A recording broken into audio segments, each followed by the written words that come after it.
अजीज़ान मन आपको आपके भाई आदिल राजा का सलाम पहुंचे। आज 17 मई 2026 है। सोल्जर स्पीक्स पे मैं आपको खुश आमदीद कहता हूं। GHQ में इस वक्त जो chief of defence forces secretariat है, अजीब सी बात है कि वो आर्मी हेडक्वार्टर के अंदर है, उसमें थरथली मची हुई है। इस वक्त टेंशन है बड़ी सख्त किस्म की, कोई भी चीज कंट्रोल के अंदर नहीं आ रही।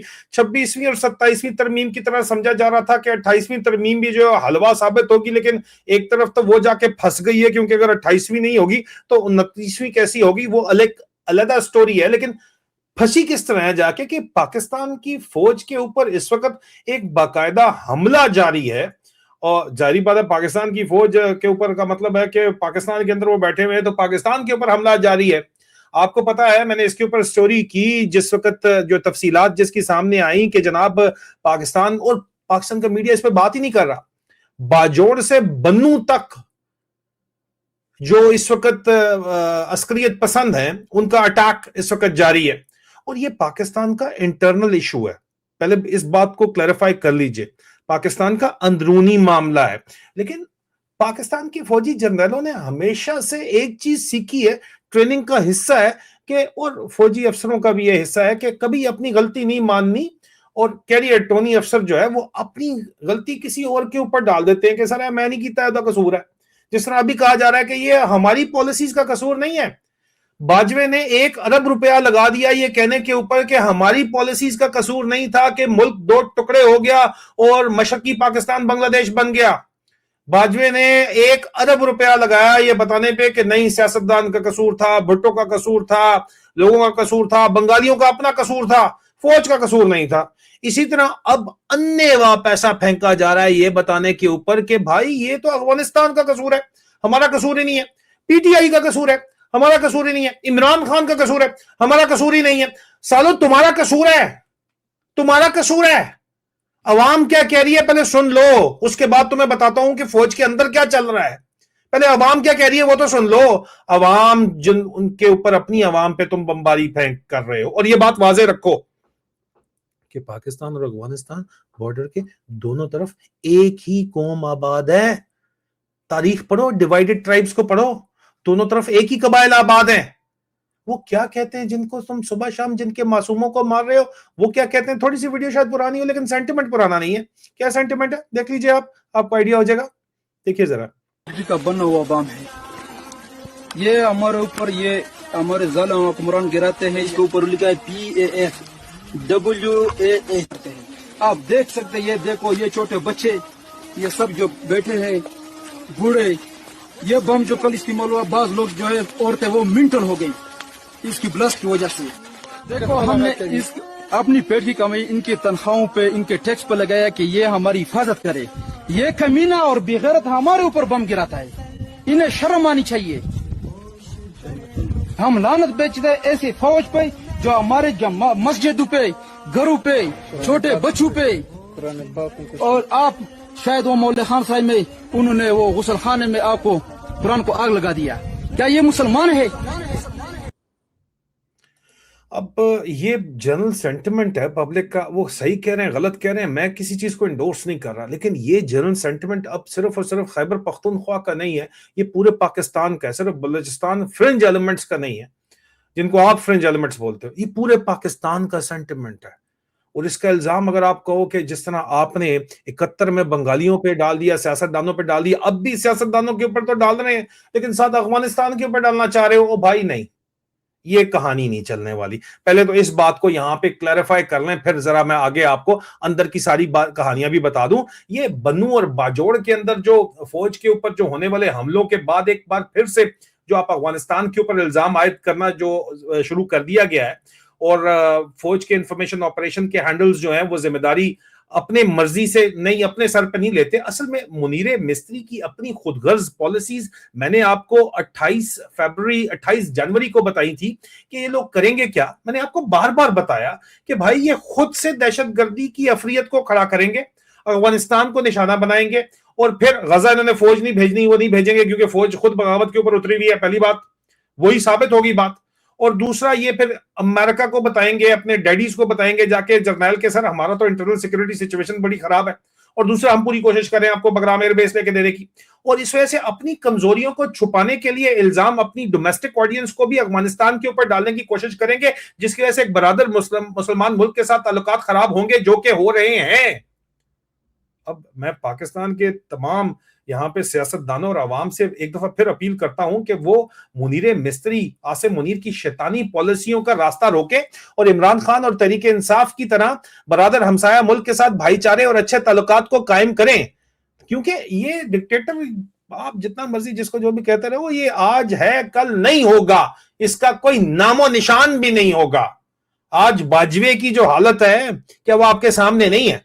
मुशर्रफ किस तरह मरा, क्या वो आपके सामने नहीं है? और इस फौज के अंदर जो इस वक्त स्यापा खुला हुआ है भाई, आप देखो, आपका ये अफसर जो है, इस वक्त आपकी तस्वीर नजर आ रही है, मैंने बताया भी था, आज मैं एक दफा फिर आपको बता दूं, ये सर्विंग ऑफिसर आपका गिरफ्तार हुआ है जनाब 12 मई को 11:30 पे, PA 59288, कैप्टन सैयद जुनैद अहमद शाह, 45 एक के मलिर रेजिमेंट का। ये भाई मुसलसल किस्से, नए नए किस्से आ रहे हैं, ये अभी के किस्से हैं। और जनाब साहब जो है वो सिगरेट स्मगलिंग कर रहे थे यार, अंदाजा करो यार, मतलब कोई बंदे का स्टैंडर्ड होता है। लेकिन अब फौज के अंदर ये है कि पैसा कमाओ, जिस तरह भी कमा सकते हो, जर्नैल बनने तक तो बनते हो, नहीं बनते। और ऊपर के हालात देखे, नीचे इस वक्त खुदकुशियां इस तरह हो रही हैं कि आप हैरान परेशान हो जाओ। आप ये लेटेस्ट इमेजरी मैंने आपको दिखाई है, ये लेटेस्ट इमेजरी है जिसमें जो है वो 82 SP रेजिमेंट के भक्कर आइलैंड के ऊपर ये जवान है सिपाही गनर शान अली, इसने खुदकुशी कर ली। और फिर चलो ठीक है, कल की मैं आपको लेटेस्ट खबर दे देता हूं, बाकी तो चलो ठीक है, ये तो मैं आपको बता चुका हूं ना। 16 मई को, आज 17 मई है, 16 मई को बाकायदा तौर के ऊपर जो है वो दोबारा से, ये रोजाना की बुनियाद पे काम चल रहा है भाई। नंबर 34843110 सिपाही हजरतुल्लाह ने, 35 साल उम्र है, 15 साल सर्विस है, 5 सिंध रेजिमेंट से उसका ताल्लुक है, 111 ब्रिगेड के साथ, द मार्शल ब्रिगेड के साथ अटैच है। उसने खुदकुशी की कोशिश की, उसकी दाएं टांग में गोली लगी, बच गया वो। लेकिन आप अंदाजा करो कि इतना ज्यादा इस वक्त गमो गुस्सा है, इतना ज्यादा मोरल गिरा हुआ है, और इनको परवाह 28वीं तरमीम की और 29वीं तरमीम की। आसिम मुनीर सदर बन के समझता है, वो सबको GHQ में बता रहा है, फौज को बता रहा है, मैं सदर बन गया, मैं सब सियासतदानों को डकूंगा और उसके बाद हम चलाएंगे इस मुल्क को मेरिट के ऊपर, और फिर आप देखें मुल्क कैसे तरक्की करेगा। हम इनको कहते हैं उल्टा टांग के इनसे पैसे निकलवाएंगे, मोहम्मद बिन सलमान फॉर्मूले के ऊपर, ये इन्होंने बनाया हुआ है। ये इनको उस्ताद जी नजीर भट्ट साहब ने बताया हुआ है। खुद कितने करप्ट तरीन लोग हैं ये, सरकारी जमीनों पे कब्जे करके ये लोग जो हैं, बगैर इजाजत के फार्म हाउसेस बनाए हुए इन लोगों ने, बैनुल-अक़वामी जायदादें इन लोगों ने बनाई हुई हैं, अन्नेवा ये माल बना रहे हैं। लेकिन प्रॉब्लम इनका ये है कि भाई हर साल इनको जो है वो hundreds of millions of dollar, billions of dollar चाहिए कि जो ये इन अफसरों को बेनिफिट्स खिलवा रहे हैं वो उन्होंने मेंटेन रखने हैं। तनख्वाहें और बेनिफिट्स का एक सिस्टम है, और जाहिर बात है कि हर 6 महीने बाद 500 अफसर नया आ रहा है, उसके लिए इन्होंने तैयार करना है। हर साल में 1000 अफसर अगर आ रहा है तो 1000 के लिए प्लाट तैयार करना है, 1000 के लिए उन्होंने घर तैयार करने हैं, 1000 के लिए बेनिफिट तैयार करने हैं। तो वो तो भाई बिलियंस ऑफ डॉलर इनको लाने कहीं से मुसलसल लाने हैं, तब ये निजाम चल सकता है। जो फौजी फस्तैयत का निजाम है, वडेरा शाही का तो नहीं भी पैसा आएगा तो उनका तो सिस्टम उन्होंने अपना सेट किया हुआ है, वो तो अफोर्ड कर सकते हैं। ये तो अफोर्ड ही नहीं कर सकते कि भाई पैसा बाहर से आना बंद हो, चाहे उधार के ऊपर आए, चाहे जैसे मर्जी आए। और इसी चीज को इनके खिलाफ भी इस्तेमाल किया जाता है, और ये इनकी कमजोरी है, और ये इनको समझ नहीं आती कि अगर इमरान खान था ना कोई, ये इनके सारे काम भी चल रहे थे, 6% के ऊपर मुल्क भी तरक्की कर रहा था। इन्होंने तबाही और बर्बादी का जो राज पिछले 4 साल के अंदर राइज किया, डाकू डफर अलायंस चलाया, क्या मिला इसको कौम को? जो काम जो डाकू जो इस पार्ट में डफर अलायंस के अंदर है वो भी गलत करते हैं, वो भी डफर्स के ऊपर आता है, क्योंकि डफर्स डाकू को लाए हैं। ये पूरा मुल्क इसके अंदर बात कर रहा है, और ये इंटरनल प्रेशर इनका सांस रोक रहा है इस वक्त।